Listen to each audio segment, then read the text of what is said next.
세상에 나가서 복음을 전한 역사를 기록한 것입니다. 그래서 제자, 사도는 같은 사람입니다. 제자는 훈련받는 사람이고 사도는 훈련받은 사람을 세상에 내보내서 그 훈련받은 대로 사람들에게 이제 복음을 전할 때 그들을 이제 사도라고 이야기합니다. 근데 그 사도 중에 이제 이 사도행전에서는 가장 훌륭한 사도, 그가 누굴까요? 바울이죠, 바울. 그래서 사도 바울이 복음을 전하는 가운데 일어난 이야기들, 그것이 이제 사도행전의 주로 이제 중반 정도는 대부분 이제 그 기록입니다. 근데 오늘 이제 16장이잖아요. 사도행전 28장인데 16장 나오는 내용은 사도 바울이 유럽 쪽에 가가지고 복음을 전하는데 누구를 만나가지고 그들이 어떻게 예수를 믿게 되고 그런 이야기예요. 근데 오늘 우리가 읽은 이야기는 사도 바울이 누구를 만나느냐? 귀신이 들려서 점을 치고 돈을 버는 점쟁이를 만난 이야기예요. 근데 이 점쟁이가 오늘 여기 내용을 보면 굉장히 유명한 점쟁이에요. 그걸 어떻게 할 수 있느냐? 돈을 많이 벌었을까요? 못 벌었을까요? 돈을 많이 벌었어요. 그럼 돈을 많이 벌었다는 것은 그만큼 사람들이 이 점쟁이를 많이 찾아왔다는 것입니다. 그럼 왜 찾아올까요? 점을 잘 치는 거죠. 오늘 우리는 말하면 쪽집게예요. 잘 치는 거예요. 지금 우리나라로 보면 시즌입니다. 점쟁이들의 시즌이에요. 왜 시즌이죠? 수능이 있고 여러 가지 시험이 있잖아요. 공무원 시험도 있고 임용 시험도 있고. 그럼 여러분 한번 생각해 보세요. 우리나라 이 영성이 사실은 무속 영성이에요. 좀 더 오늘 말하면 점쟁이 영성을 갖고 있어요, 우리가. 그게 무슨 이야기냐 하면 어떤 일이 딱 생기면은 여러분 초조해 초조 안 해요. 미래가 걱정이 되고 어떻게 할까? 야, 미리 좀 알 수 있다면 얼마나 좋겠어요. 특히 우리 부모님들, 고3 부모님들 재수, 삼수까지 해보세요. 근데 예수님 안 믿는 사람들은 어느 점쟁이가 잘 알아맞추더라. 왜냐하면 학교를 갔다 이제 1지망, 2지망, 3지망을 넣잖아요. 그럼 여러분 실제로 뭐 예수님 안 믿는 부모라면 쪽집게가 있으면 가보겠죠. 어디를 찍으면 되겠냐 이거죠. 아무도 모르잖아요. 그런데 어디를 갔더니 상당히 많이 합격을 시키는 점쟁이다. 그럼 여러분 중에서도 가고 싶을까요? 안 가고 싶을까요? 나이 드신 분들이니까 대대 모르죠. 부모 심정은 가고 싶은 거예요. 그게. 가서 점괘를 보고 하고 싶은 거예요. 여러분 안 그렇겠습니까? 그런데 옆집에 어떤 아줌마가 작년에 우리 아이 이렇게 했는데 딱 찍었는데 다 됐어. 여러분들이 예수는 믿지만 그 소식을 들으면 좀 관심이 있을까 없을까요?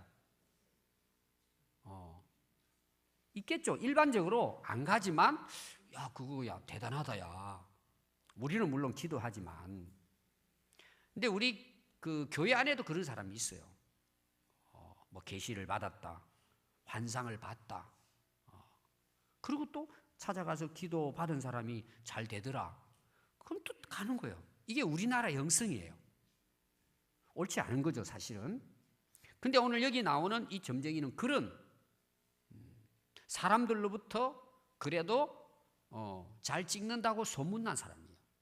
그러니까 돈을 가져가가지고 어떻게 해요? 진짜 될 수만 있다면은 많이 가지 안 가겠어요? 그래서 제대로 이렇게 좀 봐달라고.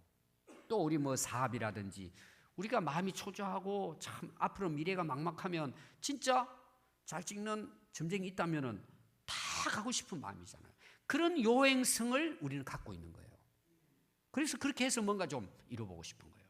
그 당시 이 성읍에는 이 점쟁이는 뛰어난 점쟁이에요. 소문난 점쟁이에요. 근데 그곳에 바울이 전도하러 간 거예요. 그럼 어떤 일이 일어나겠습니까? 점쟁이가 좋아하겠습니까? 문제가 생기겠죠. 그래서 오늘 여러분들이 그 이야기를 보시면은요, 17절에 나옵니다. 바울이 가서 복음을 전하니까 그 바울의 뒤를, 전도대들을 따라다니면서 소리를 지르는 거예요. 왜 소리를 지를까요? 방해하려고. 그런데 그 소리 지르는 내용이 아주 참 대단합니다. 이렇게 소리를 지릅니다. 바울이 복음을 전하러 다니는데, 이 사람들은, 이 복음을 전하는 바울과 함께 다니는 이 사람들은 지극히 높은 하나님의 종으로서, 맞아요, 틀려요? 맞죠? 쪽집게요. 알았단 말이에요. 바울이 어떤 인물인가를 이 점쟁이가 안단 말이에요. 그리고 또 뭐라 그러죠? 이들은 구원의 길을 너희들에게 전하러 다니는 사람들이라는 거예요. 맞아요, 틀려요? 맞아요. 그러니까 이 점쟁이가 얼마나 뛰어나다는 걸 여기서 확인시켜 주는 거예요. 아니, 미리 바울이 알려줬겠습니까? 야, 나는 여기 복음 전하러 왔어. 나는 사도야. 그렇게 한 게 아닙니다.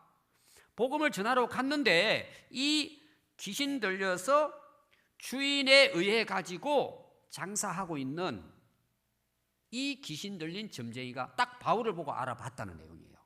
그럼 왜 알아볼 수 있었을까요? 여러분, 진짜 점쟁이는, 우리가 말하는 진짜 점쟁이는 뭐가 그 속에 들어가야 돼요?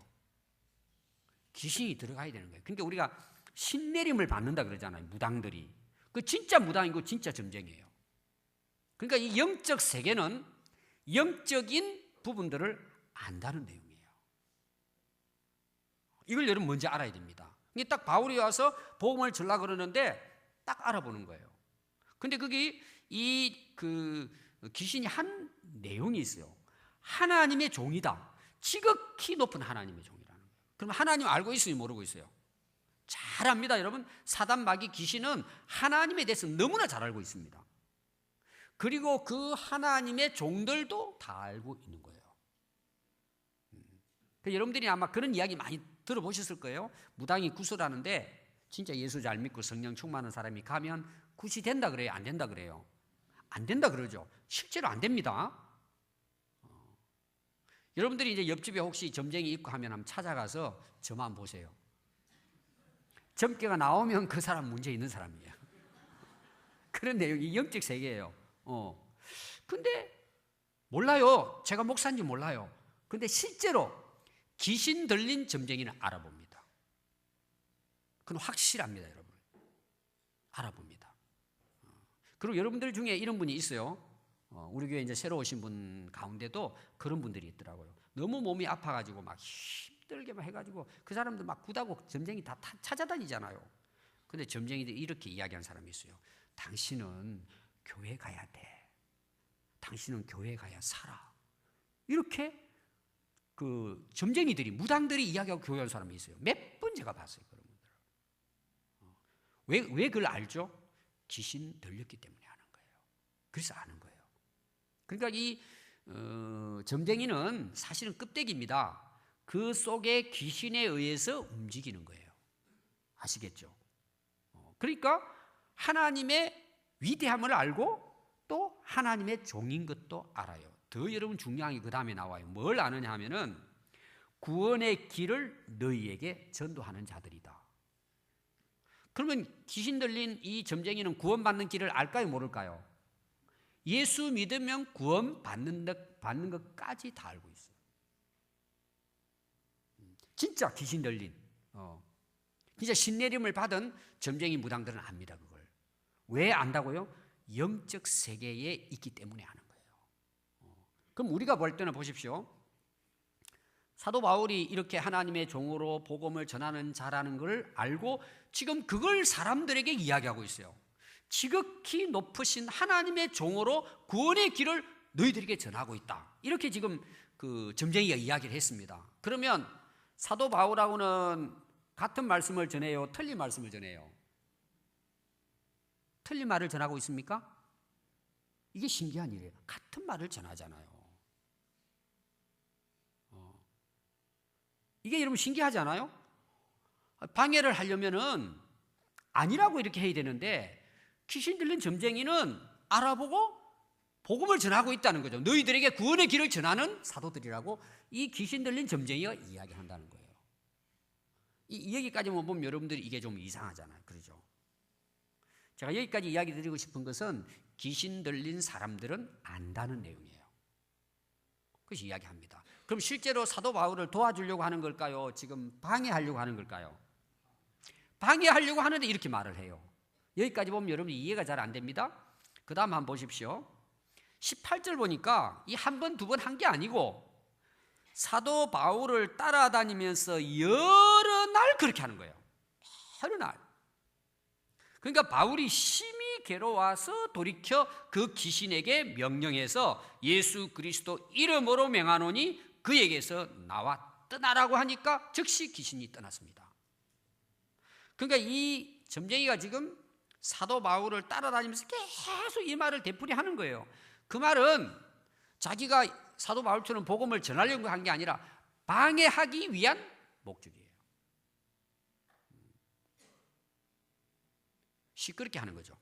중간에서 말은 맞아요. 시끄럽게 하는 거예요. 전할 수가 없어요. 사람들도 헷갈리는 거예요. 말은 맞아요.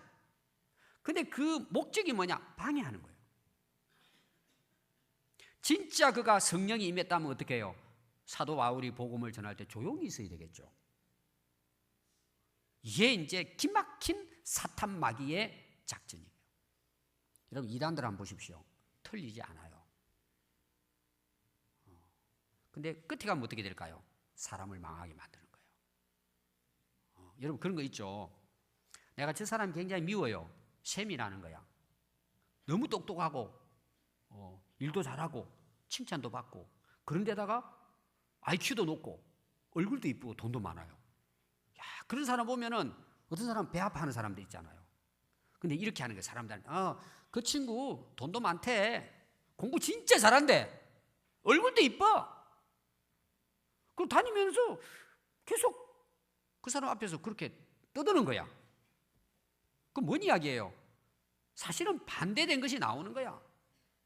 여러분 그런 사람 있죠? 그럼 그게 계속해서 입에서 그렇게 하면은요 신경이 쓰여가지고 기분 나빠요. 지금 이 귀신의 역사가 이렇게 방해를 하는 거예요. 그래서 결국은 사도 바울이 어떻게 해요? 그 속에 있는 귀신을 떠나게 한 것입니다. 여러분 이제 우리가 이 귀신의 역사를 보면은요 이렇게 좀 진짜 그 점쟁이처럼 획가닥한 사람들은 귀신 들린 사람 알아요. 알잖아요. 다 쫓아낼 수 있어요. 여러분 진짜 무서운 귀신이 뭔 줄 아세요? 표를 내지 않는 귀신이에요. 그러니까 우리가 그것은 영적 세계에 들어가지 않으면 알 수가 없어요. 이렇게 내가 귀신 들렸다 그러고 점치고 이러면 저 사람 귀신 들렸구나 알잖아요. 그럼 그 예수 이름으로 쫓아내면 돼요. 보이지 않는 귀신이에요. 속이는 거예요 우리를. 제가 이제 제자 훈련하면서 이런 이야기 많이 합니다. 우리가 은혜 받는 길이 뭐냐? 우리 안에 있는 악한 영이 떠날 때예요. 이 성령님이 하시는 일이에요. 우리가 그런 은혜를 받았기 때문에 예수님이 믿어지고 오늘도 나와서 예배 드릴 수 있는 거예요. 아멘. 여러분 영적 전쟁입니다. 이 세상은. 그러니까 이제 또 큰 문제가 생깁니다. 이 귀신 들린 여종을 주인들이 있어요. 오늘 우리만 업자들이 있는 거야. 데려와가지고 이용을 해가지고 큰 돈을 버는 사람들이에요. 그게 이제 여러분들 거기 19절부터 나옵니다. 여종의 주인들은 한두 사람이 아니에요. 이용을 해먹습니다. 그리고는 자기 수익에 소망이 끊어진 걸 보고 이 돈을 많이 버는데 사업이 망하게 된 거예요. 아마 엄청 돈을 벌었던 것 같아요. 오늘 거기 보니까 여러분들이 나오잖아요. 많은 이익을 큰 이익을 주인들에게 줬다고. 굉장히 이제 그 한 귀신 들린 사람 때문에 이제 돈을 많이 버는 거죠. 실제로 여러분요, 진짜 잘 찍는 그 점쟁이들, 무당들이 있죠. 돈 엄청 법니다. 우리가 생각하는 건 이상해요. 그런데 갑자기 뭐예요? 귀신이 떠나니까 이 여종이 정상적으로 돌아왔잖아요. 그러면 점이 될까 안 될까요? 절대 안 됩니다. 그러니까 오늘 많은 이제 그 무당 점쟁이들이요 흉내를 내서 하는 거예요. 흉내를. 그러니까 어때요? 안 맞죠? 예를 들면 제가 처음에 여기 개척했을 때 이쪽에 이제 주변을 쭉 이제 전도하러 다녔어요. 바로 옆에 이제 연립이 하나 있습니다. 양쪽으로 두 동이 있어요. 제일 길쪽 끝쪽 2층 구석에 올라갔더니 그 철문을 만들어 놓은 거예요. 철문을 이게 감옥처럼 철문을 해가지고 문을 하나 더 달았어요. 그래서 제가 이상하잖아요. 딱 봤더니 부적이 있는 거예요. 왜 그럴까 그러고 이제 갔더니 사람들이 뭐 저리 가라고 이제 오지 말고 문을 딱 열고 가라고 그래서 보니까 이제 제가 무당집인 줄 알았어요. 봤더니 거기 이제 대나무 옛날에 있잖아요. 빨간 그 해가지고 딱 거기 있더라고. 그래서 제가 무슨 기도했을 것 같아요. 떠나가라고. 근데 여러분 지금 안 가봤는데 아마 떠났을 거예요.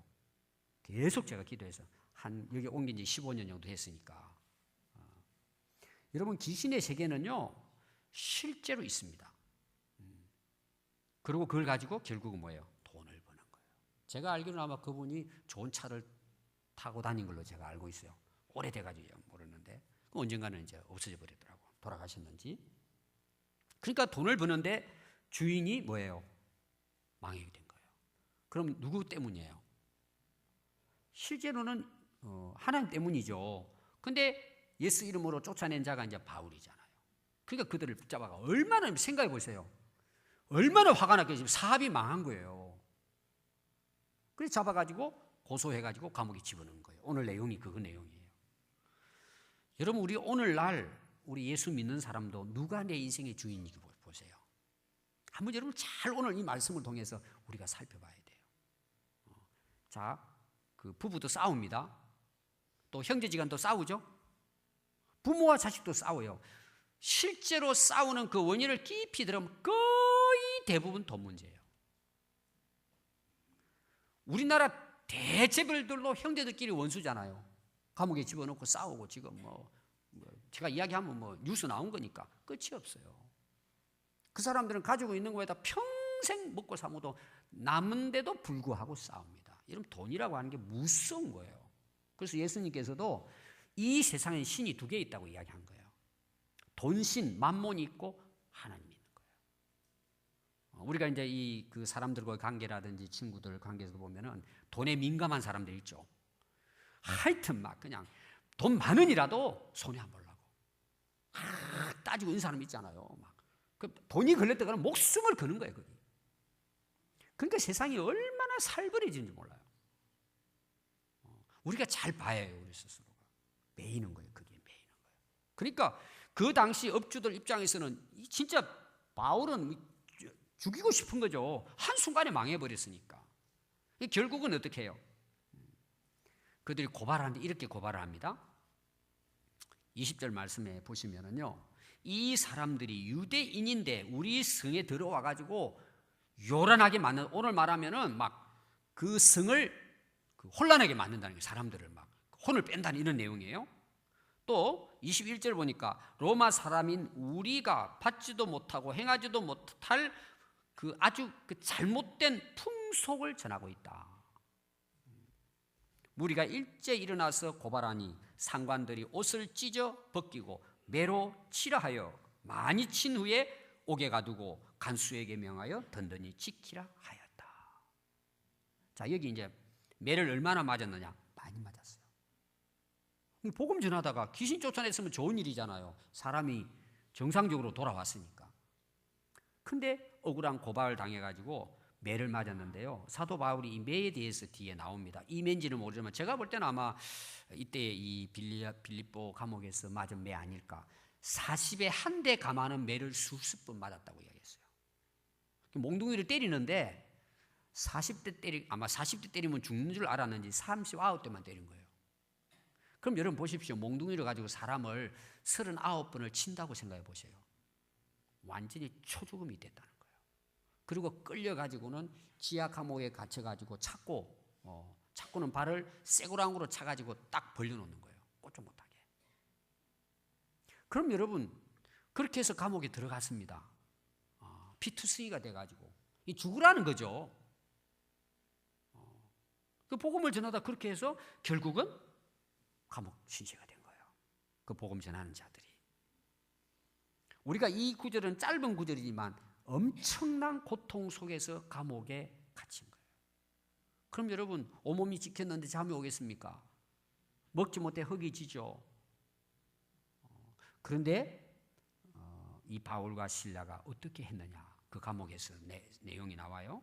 거기 25절 보니까 한밤중에, 다 자고 있는 한밤중에 바울과 실라가 기도하고 하나님을 찬송하며 제수들이 듣더라. 이 짤막한 이제 구절인데 저는 이렇게 생각했어요. 뭔 기도를 했을까, 사도 바울이. 자, 우리 같으면 어떻게 생각할 것 같아요? 그 복음을 전하고 귀신 들린 사람 쫓아내주고 좋은 일을 했잖아요. 뭐 잘못한 것도 없고. 근데 억울하게 감옥에 갇혔어요. 죽게 생겼어요. 이런 상황에 그럼 기도가 나오고 찬송이 나오겠습니까? 하나님께 원망이 더 나오겠죠. 내가 이렇게 평생을 복음을 전하고 목숨 걸고 전하는데 내가 이게 무슨 일입니까, 이게 하나님? 또 아마 이렇게 우리가 기도할 거, 하나님 여기서 빨리 제가 억울하게 갇혔으니까 빨리 좀 보내주세요. 그렇게 우리가 일반적으로 기도할 수 있잖아요. 빨리 이 고통 속에서, 이 감옥에서 벗어나게 해주세요. 근데 바울의 기도를 보면은 이 기도는 아니었다고 저는 추측을 해요. 왜냐하면 옥문이 나중에 열리잖아요. 지진이 일어나가지고. 도망갔어요, 안 갔어요? 도망 안 가고 결국은 오늘 제가 이제 주제겠지만 간수를 복음 전하는 거예요. 그럼 이해가 되시죠? 그럼 무슨 기도였을까? 저는 이렇게 이제 생각을 했어요. 거기 들어가 보니까 지금 간수들이 이 사도 바울의 기도와 찬송을 들었다는 내용이에요. 이거와 연관을 지으면 사도 바울은 이런 진짜 초죽음이 돼가지고 고통 속에 누워있지만 하나님께 기도한 내용이 뭘까? 저는 그 간수들을 위한 기도를 했을 것 같아요. 그 제수들을 위한 기도를 했을 것 같아요. 자기를 때린 그들을 위해 기도했을 것 같아요. 하나님, 저들이 하나님을 알지 못하고 예수님을 알지 못해 저렇습니다. 하나님, 저들도 구원해 주세요. 이 그냥 감방에 갇혀있는 저 불쌍한 영혼들, 저는 그렇게 하나님께 기도했을 거라고 저는 봐요. 그러니까 하나님이 옥문을 열어주시는 역사도 일어나고 그 기도의 소리를 제수들이 자지 않고 들었다는 거예요. 또 이런 생각을 저는 해봤어요. 사도 바울은 자기가 감옥에 가서 이런 복음을 전할 거라는 걸 상상을 했겠습니까? 돈 주고도 못 들어가잖아요, 감옥은. 자기 아무런 의지하고 상관없이 감옥에 간 거예요. 사도 바울이 이렇게 생각할 때, 감옥에 가니까 사람들 많이 모여 있어요, 안 모여 있어요? 그룹별로 방마다 다 모여 있는 거야. 그걸 또 복음의 기회로 삼은 거예요. 야, 하나님 이곳에 보내주신 것이 비록 나는 이렇게 고통스럽지만 하나님, 저 영혼들 저렇게 하다가 인생 끝마치고 죽을 인생들 너무 불쌍하다는 거죠. 저 영혼들을 하나님 구원해 주세요. 저는 그런 기도가 아니었을까, 이 사도 바울의 기도. 그리고 하나님께, 하나님 감사합니다. 이곳에 와서도 비록 내가 몸은 이렇게 참 힘들고 어렵지만 이들에게 오늘도 복음을 전하게 하시는 하나님, 이것이 함께 하시는 하나님을 찬양합니다. 저는 아마 그렇게 했을 거라고 저는 믿어요. 그러니까 그걸 제수들이 들은 거죠. 얼마나 여러분 위로가 되고 힘이 됐겠습니까? 그런데 기적이 일어난 거예요. 거기 26절 보니까 갑자기, 자, 이 갑자기는 왜 썼을까요? 기도하고 찬송했는데 갑자기 이런 일이 일어난 거예요. 지진이 일어난 거예요. 지진이 일어나가지고 옥터가 움직이고 문이 다 열리고 메인 것이 다 벗어졌더라는 거예요. 여러분, 그때 당시 그 감옥을 뭘로 만들었을 것 같아요? 철근 콘크리트일까요? 빔일까요? 물론 이제 그 굴을 파가지고 그 문은 달아야 되잖아요. 이 문이 나오니까. 그 뭘로, 철장으로 갖다 용접해가지고 문을 했을 것 같아요? 나무로 얽어가지고 새끼줄로 맸을 것 같아요? 옛날 여러분 우리나라 그 감옥 보십시오. 다 나무로 해가지고 이렇게 뭐 손도 나오고 이렇게 돼 있잖아요. 그러니까 이게 막 땅이 움직여져 버리니까 그 나무로 한 게 뭐 다 풀어져 버리죠. 무너져 버리고. 그래서 문이 다 열려버린 거예요. 그럼 이제 제수들은 어떻게 하면 돼요? 도망가면 되겠죠. 그런데 사도 바울이 도망가지 않습니다. 근데 이 막 지진이 일어나니까 간수가 자다가 일어난 거예요. 보니까 막 난리가 난 거예요.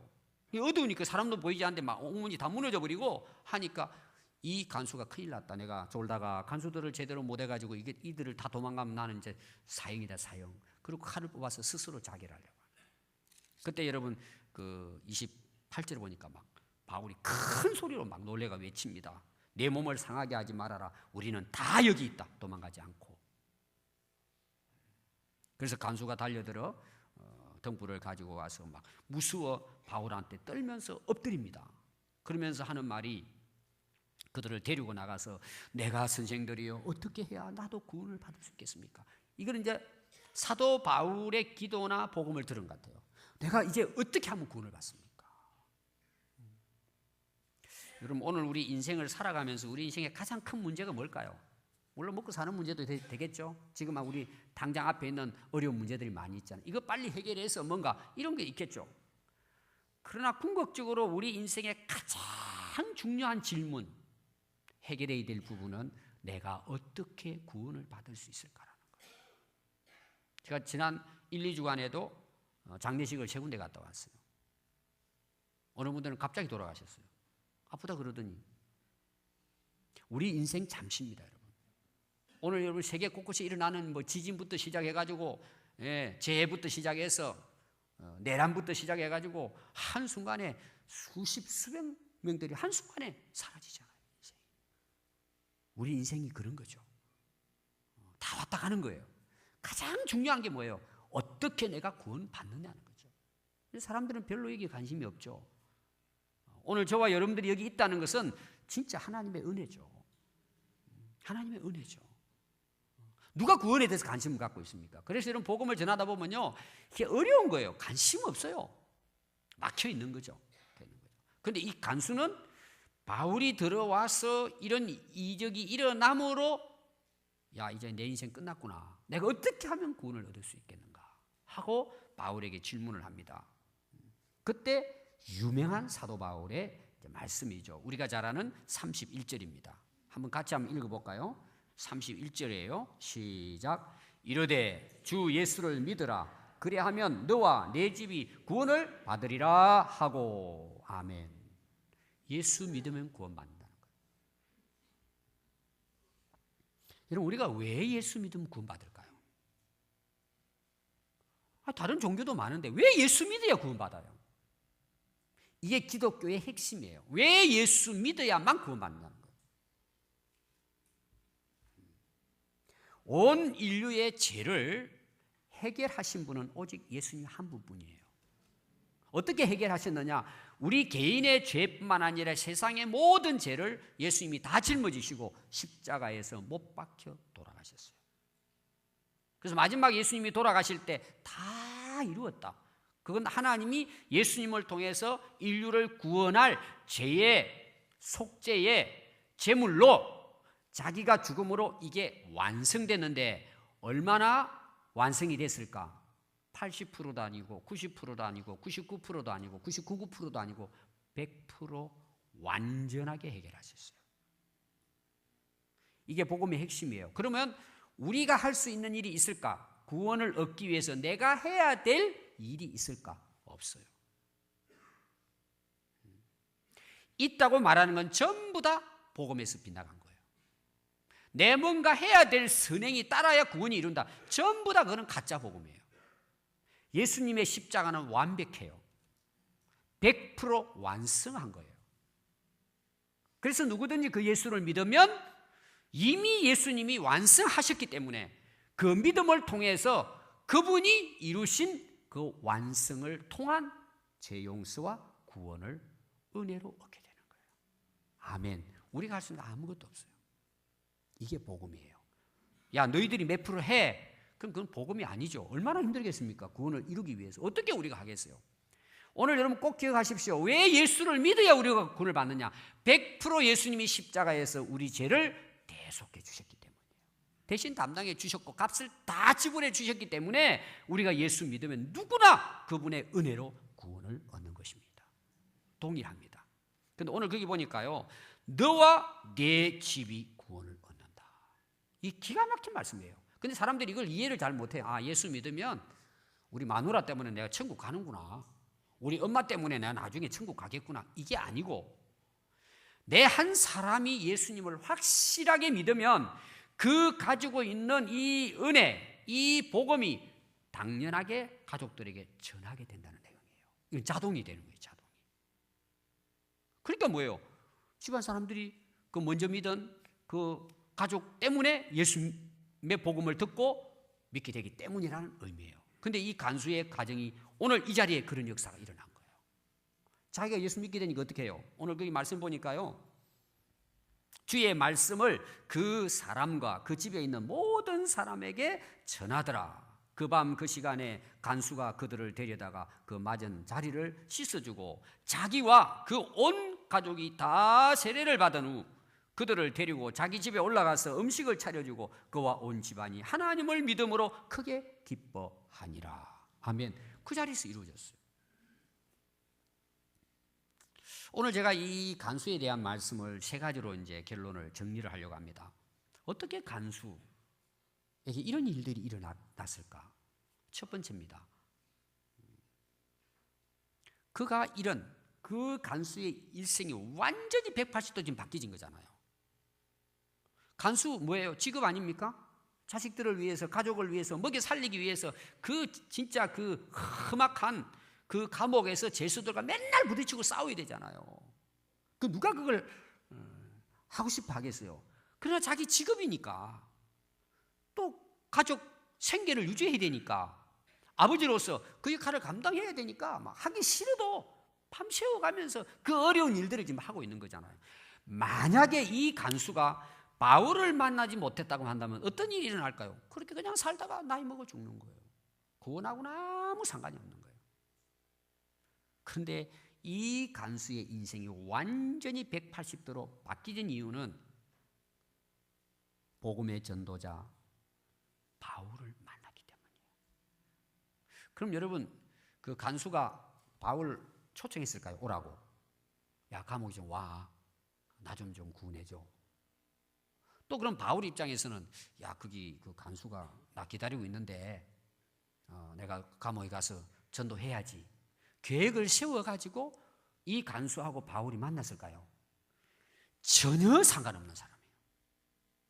바울도 감옥 갈 거 상상 못했고 지진이 일어나가지고 이 간수가 예수 믿을 거라고는 상상도 바울은 못했겠죠. 간수는 두말할 것도 없죠. 그런데 어떻게 이 간수가 바울을 만났냐는 거예요. 이유는 딱 한 가지밖에 없어요. 하나님의 계획이에요. 하나님의 섭리예요. 하나님의 뜻이에요. 그럼 그 이상은 우리가 말할 수가 없어요. 그게 답입니다. 우리 인생이라는 게 뭘까요? 사람과 사람의 고리가 이어져서 오늘 우리가 여기 다 있어요. 태어날 때는 부모님으로부터, 형제, 자동이잖아요.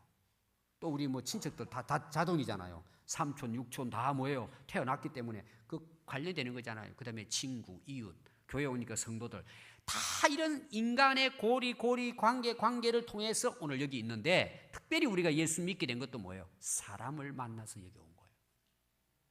저는 1974년 3월 10일 주일 저녁 7시 30분에 처음 교회를 나갔어요. 제가 시내로 자취방을 얻으러 가는데 우리 어머니 외가 쪽을 해가지고 먼 친척 제 할머니가 진주에 살았어요. 그 이제 방을 좀 얻어달라고 어머니가 전화하고 그 옆에다가 방을 넣고 저는 이제 그 할머니가 구해준 자취방에 들어가서 이사를 하고 그날 저녁에 할머니가 밥 먹으러 오라 그러더라고. 저희 형하고 저하고 자취방을 하는데. 그래 이제 너무 고맙잖아요. 또 촌놈이 시내 나와가지고 뭐 아무것도 모르잖아요. 밥을 너무 이렇게 맛있게 해가지고 지금도 기억이 나요. 그 밥상이 그림까지 그릴 수 있을 정도로 너무 제가 감동적이었기 때문에 할머니가. 그러더니 밥을 다 먹었는데 그렇게 맛있을 수가 없어요. 촌밥만 먹다가 도시밥을 먹으니까요. 야, 그 할머니가 또 막 이렇게 차려가지고 밥을 먹었는데 저 집에 가서 양치질하고 오래요. 오늘 저녁부터 교회 가자고. 그러니까 일단 먹었겠다. 할머니가 있고 그 할머니 집사님이라 그러시더라고. 그래서 저는 검사, 판사, 집사인 줄 알았어요. 진짜 제가 관공서에 높은 분인 줄 알은 거예요. 그 이제 얻어 먹었으니까 이제 저녁에 왔는데 그날 교회 가고 지금까지예요. 이런 일을 제가 상상을 했겠습니까? 하나님의 섭리였던 거예요. 제가 예수 믿고 구원받은 거예요. 그리고 그 당시 담임 목사님이 계셨어요. 너무 훌륭한 분이셨어요. 그분에게 제 은혜를 받고 그 목사님이 저를 또 진짜 사랑해 주셔서 신학교 갈 수 있도록 해주셨어요. 그래서 제가 목사가 됐어요. 저는 집에서 쫓겨났는데 거기에 장로님이 제 기숙사비를 대줬어요. 제 밥값을 대준 거예요. 저는 이 세 분을 하루도 잊지 않아요. 물론 그 사이에는 수많은 사람들과 관계해서 제가 여기 개척하고 오늘 여기 있는 거예요. 제가 잘해서 있는 것이 아니고 하나님의 섭리예요. 그래서 예수 믿게 된 거예요. 여러분 다 보십시오. 하나님께서 사람의 관계를 통해서 복음 듣게 하고 예수 믿어 구원받게 하신 거예요. 지금도 하나님은 그렇게 우리의 삶을 인도해 가시는 거예요. 그러니까 이 간수에게 있어서는요, 바울을 만난 게 감사의 조건이에요. 두 번째가 뭘까요? 여러분, 바울을 만난다고 그 사람이 변화됩니까? 바울이 그 사람에게 복음을 전한 거예요. 바울을 통해서 복음을 듣고 예수 믿고 세례받게 된 거예요. 우리가 많은 사람들이 있잖아요, 주변에 살아가는데. 근데 내게 복음을 전해주는 사람이 있고 그냥 친구로서 교제하는 사람이 있어요. 교회를 와도요, 그냥 친교하는 사람이 있는데 내게 말씀을 전해주고 예수님을 전해주고 복음을 전해주는 사람은 흔치 않아요. 우리가 얼마나 많은 사람들을 알고 있습니까? 근데 그 사람이 나에게 복음을 전해준 거예요. 오늘도 여기에 예배드리는 사람, 우리 성도들 중에 절 만나가지고 전도돼가지고 오늘 여기 집사가 되고 뭐 일꾼 된 사람 있잖아요. 거기 그냥 가서 내가 필요해서 물건 사러 갔다가 한 번 가고 두 번 가고 해가지고는 복음을 전하고 와서 예수 믿게 됐어요. 그래서 저는 이제 우체국 아저씨라든지 만난 사람들은 계속 제가 만나면 그냥 잘해주고 이렇게 식당을 가도 계속 관계를 맺어요. 언제 교회 나오시겠냐고, 꼭 오시라고 계속. 여러분, 만남의 중요한 게 뭐냐? 복음을 그 사람에게 전하는 거예요. 그러니까 바울을 만나가지고 간수가 예수 믿고 구원받은 게 뭐예요? 바울이 그들에게 복음을 전했기 때문이에요. 우리가 누구를 만나든지 거기에는 하나님의 섭리와 계획이 있어요. 우리는 복음을 전해야 돼요. 예수님을 전해야 돼요. 하나님의 진리의 말씀을 전해야 돼요. 그렇게 되면 그 복음이 능력을 나타내는 거예요. 사람을 변화시키는 거예요. 이번에 우리 이제 하도균 목사님이 와서 참 귀한 말씀 주셨잖아요. 만나서 많은 이야기 했습니다. 그분이 전도 이제 교수고, 그 하다 보니까 이제 제가 이 군산 있고 뭐 부목사로 쭉 제가 이제 옛날부터 제자 훈련을 하고 그랬는데 자기 그 친한 제일 절친이 있다고 그래요. 누구냐 그랬더니 예수전도단 지금 대표로 있는 박석근 목사입니다. 대학원 때 같이 친구래, 아주 절친이래. 지금도 항상 같이 지낸다고. 그 청년회 때 대학부 때 그 어느 목사님이 훈련을 시켜가지고 자기가 이렇게 하게 됐다고. 제가 했거든요. 그래서 제가 혹시 제 이야기 안 하느냐고. 그럼 목사님이에요 그러더라고. 뭐 한번 전화해 보십시오 그냥 했더니 전화를 벌써 했어요. 그리고 또 이제 그러길래 또 전화했다고 나보고 이야기하더라고. 제가 또 했죠. 박석근 목사한테. 아니 하도균 목사가 친구라 그러는데 와서 우리 교회 봉헌한다고 그랬더니 목사님 뭐 찾아가야 되는데 제가 그렇게 길게 하지 않았어요. 1년 반 그때 제가 이 청년회를 맡아가지고 말씀으로 제자 훈련한 거예요. 그럼 뭐 얼마나 했겠습니까 그게. 그런데 말씀을 전했는데 변화가 된 거예요. 우리 김현철 선교사님도 우리 교회 인도 선교사님도 그때 제가. 그러니까 보십시오. 사람 하나 만나는 게 인생을 바꿀 수 있다는 내용이에요. 그럼 우리가 할 수 있냐는 거죠. 복음이 하는 거예요. 하나님의 말씀이 진리기 때문에 사람이 바뀌어지는 거예요. 우리가 해야 될 일이 뭐예요? 누구를 만나도 우리는 복음을 전해야 돼요. 예수님을 전해야 돼요. 그럼 그 인생이 바뀌어지는 거예요. 아멘. 세 번째 마지막입니다. 간수뿐만 아니라 온 집안이 세례받고 구원받았다는 사실이에요. 이 기가 막힌 일이에요. 여러분, 예수 믿는 한 사람이 예수님을 제대로 믿으면 온 가족이 예수 믿는 기적이 일어나요. 구원받는 역사가 일어나요.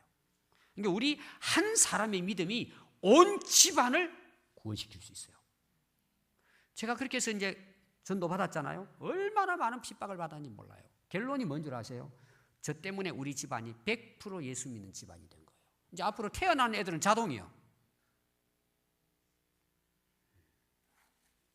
여러분들이 오늘 여러분들의 가정을 한번 돌아보십시오. 다 세례받고 예수 믿는 가정으로 돼가고 있는지.